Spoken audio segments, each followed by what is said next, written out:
अस्सलाम वालेकुम। आज किला यूसुफ किचन में मैं आप लोगों को सिखाती हूँ कि खशखाश को हम किस तरह धो सकते हैं। खशखाश गर्मियों में सर्दियों में इसका इस्तेमाल बहुत होता है।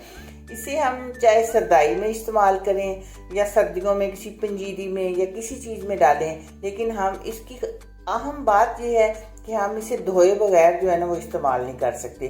किसी चीज़ को भी धोए बगैर नहीं करना चाहिए और ना ही करते हैं, लेकिन इसको धोने का एक ख़ास तरीका है, ख़ास लेकिन बिल्कुल आसान, जो मैं आज आप लोगों के साथ शेयर करती हूँ कि हम इसे किस तरह आसानी से धो सकते हैं। एक ज़रा खुले बर्तन में खशखाश डालें, उसमें फिर इस तरह हम पानी डालेंगे और पानी भी ज़रा ज़्यादा डालना चाहिए।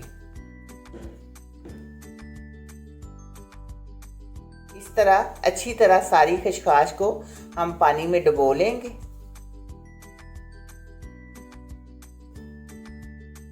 ये पानी में मैंने अच्छी तरह डुबो ली है। इसमें बहुत बारीक मिट्टी और रेत होती है, ये देखें। अब हम करेंगे इस तरह,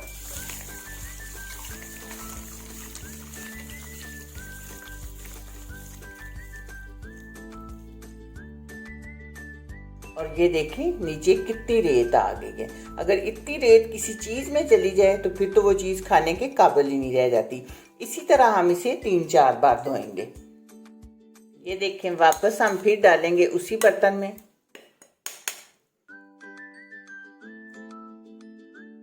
पानी डालेंगे मज़ीद।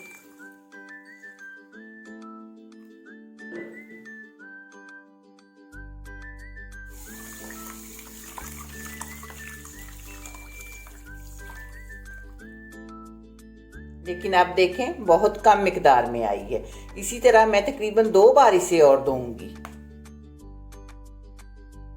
ये देखें 4 बार मैंने धोई है, तो अब ये बिल्कुल पानी जो है वो नीचे साफ बचा है। तो अब मैं इसे धोना ख़त्म कर रही हूँ। 3 या 4 बार की शर्त नहीं है, आप इसे तब तक धोएं जब तक इसमें से मिट्टी और रेत ख़त्म नहीं हो जाती। तो अब इसे थोड़ी देर के लिए इसी तरह हम किसी बर्तन के ऊपर रखेंगे जब तक कि सारा पानी नुचड़ नहीं जाता।